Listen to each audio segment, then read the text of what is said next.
Hello mga kananay, magandang araw. Ayan, nakikita nyo naman, busy ang inyong kananay. Nagpe-prepare na naman nga ako ng ating lulutuin ngayon. Ayan, kung nakikita nyo, ito po ay papaya. Ayan. Pinapanipis ko lang po muna ng konti.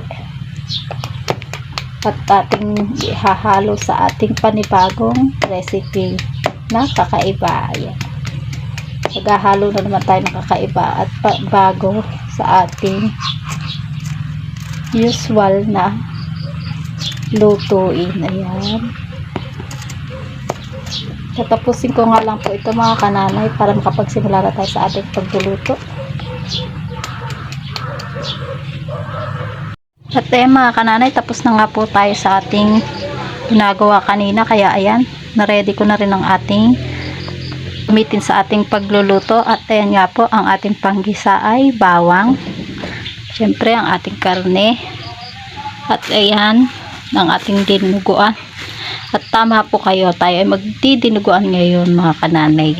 At syempre itong ating papaya, bago nga po ito sa inyong paningin mga kananay. Ayan. At kung hindi nyo nga po alam, pwede po itong ishalo sa ating dinuguan. Ayan. Para sa mga katulad ko na nagtitipid, para naman umabot ng panghapunan, di ba mga kananay? O tanghalian at hapunan. Ayan. Hiniwa ko lang siya ng ganyan, kaninipis, para madaling maluto mga kananay. Ayan. Pwede na nga tayo magsimula mga kananay.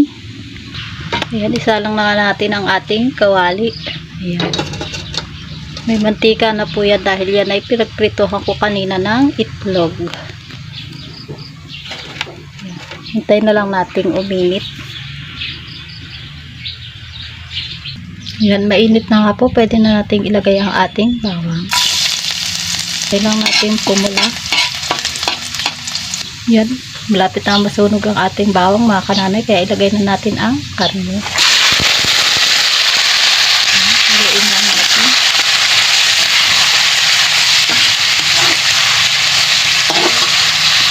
At takpan.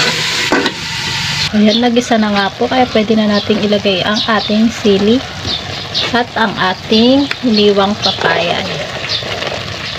Ayan, haluin lang natin ng kaunti. Ayan, takpan na nga po muna ulit natin. At hintayin na nga lang po natin yan maluto ng mabuti bago natin ilagay ang ating dugo. At mga kananay, lalagyan ko nga rin po siya ng kaunting patis. Ayan, haluin lang natin ang kaunti. Iba rin po minsan kasi yung naibibigay na lasa ng patis. Kaya lang, wag natin masyadong damihan dahil hindi rin naman maganda, diba mga kananay, dahil maalat. At takpan nga lang po ulit natin mga kananay para maluto mabuti ating papaya. Ayan mga kananay, pwede na natin ilagay ang ating dugo. Ayan.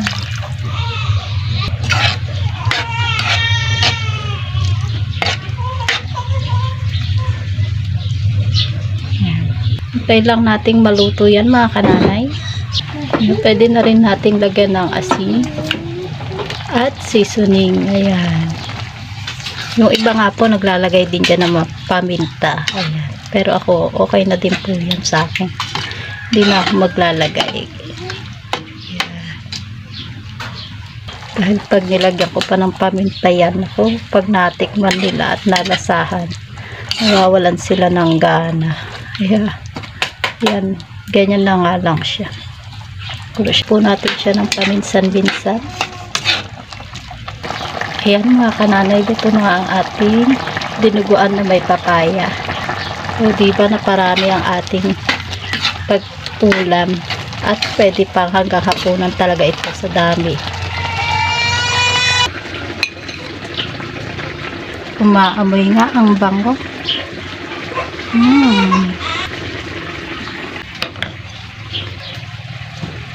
At ayan na mga kananay ang ating dinuguan. Ready to serve and ready to eat na mga kananay. At para nga po sa mga iba pang mga video at mga ganitong klase ng lutuin na siguradong makakatipid ka at masasarapan mo at siguradong magugustuhan mo at mga masusustansya ka. Kaya nga lang makakatipid kundi sustansya pa para sa atin. O, diba mga kananay? Huwag niyo pong kalilimutang mag-like and subscribe. Bye-bye! Thank you for watching!